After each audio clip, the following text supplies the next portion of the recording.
Welcome to all student on YouTube channel Vinayak institute. Student एक बार फिर से स्वागत है सभी का विनायक इंस्टीट्यूट के यूट्यूब चैनल पर। आज अकाउंटेंसी के इस कड़ी में हम लोग स्टार्ट करेंगे लेक्चर नंबर 5। इससे पहले लेक्चर नंबर 3 और 4 जो था वो हमारे रेशियोज़ पे था, जिसमें हम लोग ने न्यू रेशियो और सेक्रीफाइसिंग रेशियो कैसे कैलकुलेट करते हैं ये देखा। ठीक है स्टूडेंट्स, तो लेक्चर नंबर 5 से पहले हम बताएं कि जो स्टूडेंट्स अभी तक इस चैनल को सब्सक्राइब नहीं किए वो सब्सक्राइब कर ले, और अगर ये वीडियो आपको अच्छा लगे तो इसको ज़रूर अपने फ्रेंड के साथ शेयर करिए। ठीक है फ्रेंड्स, चलिए अपने वीडियो को स्टार्ट करते हैं और देखते हैं आज के मैटर को। Admission of new partners. देखिए, जब कोई साझेदार किसी साझेदारी फर्म में प्रवेश करता है तो हमने आपको बताया ही था कि रीवैल्यूएशन अकाउंट खुलता है। सबसे पहले ये 4 अकाउंट खुलते हैं। 4 अकाउंट क्या, 3 अकाउंट खुलते हैं और एक बैलेंस शीट अकाउंट नहीं होता। Revaluation account, partners capital account, cash account और लास्ट में क्या बनती है, बैलेंस शीट बनती है। ठीक है, क्या क्या, revaluation account, partners capital account, cash account और बैलेंस शीट। तो हम धीरे धीरे कर सीखेंगे। देखिए, रीवैल्यूएशन अकाउंट आप जब सीख जाएंगे तो उसके बाद गुडविल का कैसे हम ट्रीटमेंट करते हैं ये देखेंगे और फिर हम आपको पूरा सवाल बता देंगे। ठीक है स्टूडेंट्स, तो चलिए रीवैल्यूएशन अकाउंट स्टार्ट करते हैं। रीवैल्यूएशन अकाउंट कौन सा अकाउंट है ये देखिए। रीवैल्यूएशन का मतलब होता है पुनः से वैल्यूएट करना। ऐसा क्यों होता है कि जब कोई साझेदार किसी साझेदारी फर्म में प्रवेश करता है तो ऐसी स्थिति में जो पुराने साझेदार हैं वो उतने दिन से चला रहे हैं, तो वो देखते हैं कि जिस दिन कोई नया साझेदार प्रवेश किया है उस दिन उस फर्म की एसेट्स और लायबिलिटीज़ बढ़ रही है या घट रही है। इसका मतलब एसेट्स के घटने या बढ़ने से, लायबिलिटीज़ के घटने या बढ़ने से जो फ़ायदा या नुकसान होता है उस पर किसका हक है, केवल ओल्ड पार्टनर्स का हक है। क्योंकि अगर मान लीजिए 10 साल से कोई बिजनेस चल रहा है तो उसके एसेट्स की वैल्यूएशन अगर बढ़ गई और लायबिलिटीज़ की वैल्यूएशन बढ़ गई या एसेट्स की घट गई, लायबिलिटीज़ की घट गई, तो इससे जो प्रॉफिट हुआ होगा या लॉस होगा उस पे उस दिन तक किसका हक है, केवल ओल्ड पार्टनर्स का है। तो उस रीवैल्यूएशन ऑफ एसेट्स और लायबिलिटीज़ के प्रॉफिट को बांटने का हक किसका होता है, केवल ओल्ड पार्टनर्स का होता है। ठीक, तो इसीलिए in the case of the new partner, यानी जब कोई नया पार्टनर्स किसी साझेदारी फर्म में प्रवेश करता है तो ऐसी स्थिति में क्या किया जाता है, रीवैल्यूएशन किया जाता है। किसका, रीवैल्यूएशन एसेट्स का और लायबिलिटीज़ का। याद रखिएगा, रीवैल्यूएशन किसका किसका होता है, एसेट्स का और लायबिलिटीज़ का। ठीक है, अब ध्यान रखिए, रीवैल्यूएशन अपने आप में कौन सा अकाउंट है, नॉमिनल अकाउंट है। रीवैल्यूएशन कौन सा अकाउंट है, नॉमिनल अकाउंट है, नाम मात्र का खाता है। ठीक है, अब रीवैल्यूएशन नॉमिनल अकाउंट का रूल है, all the expenses and losses debited, all income and profit credited. बस इस रूल को आप पकड़ कर चलिएगा तो आराम से आप काम कर लेंगे। लॉस को हम क्या करेंगे, डेबिट करेंगे, प्रॉफिट को हम क्या करेंगे, क्रेडिट करेंगे। ठीक है, अब रीवैल्यूएशन का एक प्रोफार्मा है, इस प्रोफार्मे को भी आपको नोट करना है। डेबिट साइड में decrease in assets. Decrease in assets का मतलब क्या हो गया कि यदि कोई क्योंकि अगर मान लीजिए कि कोई संपत्ति घटी है तो फर्म के लिए क्या है, लॉस है, तो उसको क्या करेगा, डेबिट करेगा, डिक्रीज इन एसेट्स। लेकिन अगर इंक्रीज इन एसेट्स है तो क्या है, फर्म के लिए प्रॉफिट है, उसको क्रेडिट करेगा। उसी तरीके से लायबिलिटीज़ अगर बढ़ गई तो फर्म के लिए क्या है, लॉस है, उसको क्या करेगा, डेबिट करेगा। और लायबिलिटीज़ अगर घट गई तो क्या करेगा, क्रेडिट करेगा। रिजर्व अगर बढ़ गया तो क्या है, लॉस है, उसको क्या करेगा, डेबिट करेगा। और रिजर्व अगर घट गया तो उसको क्या करेगा, क्रेडिट करेगा। इसके अलावा इस डिक्रीज और इंक्रीज से जो भी प्रॉफिट या लॉस होगा उसको कौन बांटेगा, पुराने पार्टनर्स बांटेंगे। अब ध्यान दीजिए, जैसे इंक्रीज और डिक्रीज का कैसे करेंगे। जैसे सोचिए कि पहले बिल्डिंग की जो थी, ठीक है, 10,000 थी, बिल्डिंग अब कितनी हो गई, 15,000 हो गई। इसका मतलब 10 से बढ़कर कितनी हो गई, 15,000 हो गई। इसका मतलब 5,000 रुपया क्या हुआ, 5,000 रुपये से बिल्डिंग बढ़ गई है। पहले इसकी वैल्यू 10,000 थी, अब कितनी हो गई, 15,000, यानी 5,000 रुपये हमारे लिए क्या है, प्रॉफिट है। तो इसको किस साइड दिखाएंगे, क्रेडिट साइड दिखाएंगे। क्या साइड दिखाएंगे, क्रेडिट साइड दिखाएंगे। ठीक, अगर इसका उल्टा होता, मान लीजिए कि मशीन जो है पहले 12,000 की थी, अब हो गई 8,000 की, इसका मतलब 4,000 रुपये जो है वो क्या है, लॉस है, उसको क्या कर देंगे, डेबिट कर देंगे। ठीक है, समझ में आ रही बात स्टूडेंट्स? एक बार फिर से देखिए, बिल्डिंग पहले कितने की थी? 10,000 की थी, अब कितने की हो गई? 15,000 की। इसका मतलब कितना प्रॉफिट हुआ? 5,000 रुपये का। तो 10,000 और 15,000 का जो डिफरेंस निकालेंगे 5,000, उसको कहाँ दिखाएंगे? क्रेडिट साइड में दिखा देंगे। किसके?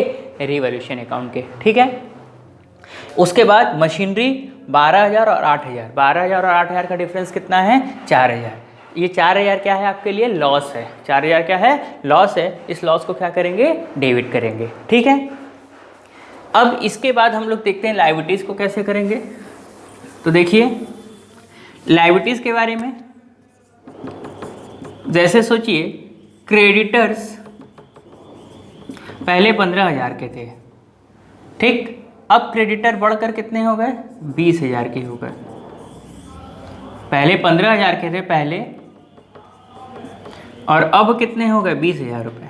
इसका मतलब क्रेडिटर कितने बढ़ गए? 5,000। तो ये क्या है? लॉस है। ये क्या है? लॉस है, यानी इंक्रीज इन लायबिलिटीज। जब लायबिलिटीज बढ़ेगी तो लॉस है, इसको क्या करेंगे? डेबिट करेंगे। इसका उल्टा अगर सोचिए कि पहले क्रेडिटर 5,000 के थे, अब कितने के हो गए? 3,000 रुपये के। इसका मतलब लायबिलिटीज क्या हो गई? 2,000 से घट गई। लायबिलिटीज क्या हो गई? 2,000 से घट गई। और अगर लायबिलिटीज 2,000 से घट गई तो इसका मतलब क्या है? प्रॉफिट है, उसको क्या करेंगे? क्रेडिट करेंगे। तो रीवैल्यूएशन किसका किसका होता है? एसेट्स और लायबिलिटीज़ का। एसेट्स के बढ़ने और एसेट्स के घटने, लायबिलिटीज़ के बढ़ने और लायबिलिटीज़ के घटने से जो प्रॉफिट या लॉस होगा उसको कौन बांटेगा? पुराने पार्टनर्स बांटेंगे। ठीक है। चलिए, इसको हम शॉर्टकट एक आपको दे दे रहे हैं। ये देखिए, देखिए ऐसे लिखिए, एसेट्स और लायबिलिटीज। एसेट्स बढ़ा, प्रॉफिट है, तो प्रॉफिट को क्या करेंगे? क्रेडिट करेंगे। एसेट्स घटा, लॉस है, लॉस को क्या करेंगे? डेबिट करेंगे। उसी तरीके से लायबिलिटीज बढ़ गई, उल्टा लॉस क्या करेंगे? डेबिट करेंगे। लायबिलिटीज घट गई, ये क्या है? प्रॉफिट है। क्या है? प्रॉफिट है। इसको क्या करेंगे? क्रेडिट करेंगे। इसको क्या करेंगे स्टूडेंट्स? क्रेडिट करेंगे। ठीक है। चलिए, इसको एक बार देख लीजिए। अगर एसेट्स बढ़ेगा तो आपके लिए क्या है? प्रॉफिट है, क्रेडिट करिए। एसेट्स घट गया, लॉस है, तो जितना होगा, जितनी प्रॉफिट या जितना लॉस होगा उसका डिफरेंस, यानी एक तरीके से देखिए कि ऐसा नहीं करिएगा कि 10,000 को 15,000 हो गया तो 15,000 लिखेंगे। ये नहीं, आपको क्या लिखना है? प्रॉफिट लिखना है या लॉस लिखना है। तो 10,000 से अगर 15,000 हो तो कितना? 5,000 का प्रॉफिट हुआ, तो उसको 5,000 दिखाएंगे। ठीक है, बस उस एसेट्स का नाम लिखेंगे। आगे हम आपको बताएंगे एसेट्स का प्रॉफिट कितना है, कब होगा, यानी एसेट्स अगर बढ़ गया तो प्रॉफिट को क्या करेंगे? क्रेडिट। और लॉस को क्या करेंगे? डेबिट। लायबिलिटीज़ क्या है? लॉस है। कब? जब लायबिलिटीज़ बढ़ जाएगी तो लॉस को क्या कर देंगे? डेबिट। लायबिलिटीज़ आपकी घट गई तो प्रॉफिट है, प्रॉफिट को क्या करेंगे? क्रेडिट करेंगे। ठीक है, ये आपका शॉर्टकट था। ये रिवैल्यूएशन अकाउंट है। अब एक बात ध्यान दीजिएगा कि दोनों तरफ का डेबिट और क्रेडिट माइनस करेंगे और जो वैल्यू आएगी उसको पुराने पार्टनर्स, हमने यहाँ लिखा हुआ है स्टूडेंट्स, ध्यान दीजिए क्या लिखा हुआ है कि profit and the loss of the revaluation distributed in a old partners. ठीक है, ये जो प्रॉफिट या लॉस होगा रिवैल्यूएशन का, उसको कौन बांटेगा? ओल्ड पार्टनर्स बांटेंगे। किस रेशियो में बांटेंगे? ओल्ड रेशियो में। यानी जब वैल्यूएशन क्या कह रहा है कि प्रॉफिट एंड द लॉस, नए रिवैल्यूएशन से, इस रिवैल्यूएशन अकाउंट को बनाने से जो प्रॉफिट या जो लॉस होगा वो distributed among the old partners, यानी वो किस में बटेंगे? ओल्ड पार्टनर्स में बटेंगे। कौन से रेशियो में बटेंगे? ओल्ड रेशियो में बटेंगे। यानी the profit and the loss of the revaluation distributed among the old partners, यानी किसके बीच में? ओल्ड पार्टनर्स के बीच में। रेशियो क्या होगा? ओल्ड रेशियो होगा। ठीक है, तो ओल्ड रेशियो आपको पहले ही पता है, उस रेशियो में बांट दीजिएगा। अब आप जब हमने आपको बताया था कि आपको शुरुआत में जब बताया था कि प्रॉफिट एंड लॉस अकाउंट बनता है तो उसका जो प्रॉफिट होता है वो भी किस में ट्रांसफर होता है? उसके कैपिटल अकाउंट में। तो यहाँ एस कैपिटल और बीस कैपिटल लिख रहे हैं, तो जब आप कैपिटल अकाउंट बनाएंगे तो क्या हो जाएगा? बाई रिवैल्यूएशन हो जाएगा, उल्टा चला जाएगा। और अगर लॉस है तो बाई एस कैपिटल बीस कैपिटल लिख रहे हैं, तो कैपिटल अकाउंट बनाएंगे तो क्या चला जाएगा? टू रिवैल्यूएशन हो जाएगा। ठीक है स्टूडेंट्स, तो एक बार इसको रिवाइज करा देते हैं। एडमिशन ऑफ न्यू पार्टनर्स में कौन कौन सी चीज़ें खुलती है? रिवैल्यूएशन अकाउंट बनता है, पार्टनर्स कैपिटल अकाउंट बनता है, कैश अकाउंट बनता है और लास्ट में क्या बनती है? बैलेंस शीट बनती है। ठीक है, रिवोल्यूशन अकाउंट क्या है? रिवोल्यूशन अकाउंट एक नॉमिनल अकाउंट है। इसके लॉस को डेबिट करते हैं, प्रॉफिट को क्रेडिट करते हैं। रिवोल्यूशन किसका? एसेट्स और लायबिलिटीज़ का करते हैं। रिवोल्यूशन क्यों करते हैं? क्योंकि उस दिन तक के जो एसेट्स और लायबिलिटीज़ के प्रॉफिट या लॉस है उस पर हक किसका है? पुराने पार्टनर का। तो वो जानना चाहते हैं कि आज के डेट में जब हम किसी नए पार्टनर्स को प्रवेश दे रहे हैं तो उस दिन तक एसेट्स और प्रॉफिट लायबिलिटीज़ से हमें क्या फ़ायदा या नुकसान हो रहा है। तो हम क्या करेंगे? रिवोल्यूशन अकाउंट के लिए एसेट्स और लायबिलिटीज़ का रिवोल्यूशन करेंगे। ठीक है स्टूडेंट्स, एसेट्स बढ़ेगा तो फर्म के लिए प्रॉफिट है उसको क्रेडिट कर दीजिए जितना बढ़ेगा। एसेट्स घटेगा तो जितना घटेगा वो फर्म के लिए लॉस है, डेबिट कर दीजिए। उसी तरीके से लायबिलिटीज़ के लिए क्या है? लायबिलिटीज़ जितनी बढ़ेगी फर्म के लिए लॉस है, लॉस को डेबिट कर दीजिए। लायबिलिटीज़ जितनी घटेगी वो क्या है? फर्म के लिए प्रॉफिट है, उसको क्रेडिट कर दीजिए। ठीक है स्टूडेंट्स, तो ये था हमारे तरफ से रिवोल्यूशन अकाउंट का एक प्रोफार्मा और रिवोल्यूशन अकाउंट क्या होता है और कैसे इसको बनाते हैं। ठीक है, तो इस छोटे से लेक्चर में हम आपको ये बता दें कि रिवोल्यूशन अकाउंट क्या है। इसके बाद वाला जो लेक्चर होगा स्टूडेंट्स, लेक्चर नंबर 6 में हम आपसे ये डिस्कस करेंगे, एक प्रैक्टिकल क्वेश्चन लेंगे और उस प्रैक्टिकल क्वेश्चन को सॉल्व करके आपको बताएंगे कि रिवोल्यूशन अकाउंट कैसे बनता है, ताकि आप रिवोल्यूशन अकाउंट को अच्छे से समझ सकें। ठीक है, क्योंकि आप जितनी प्रैक्टिस करेंगे उतनी ही चीज़ें, क्योंकि ये प्रैक्टिकल क्वेश्चन हैं।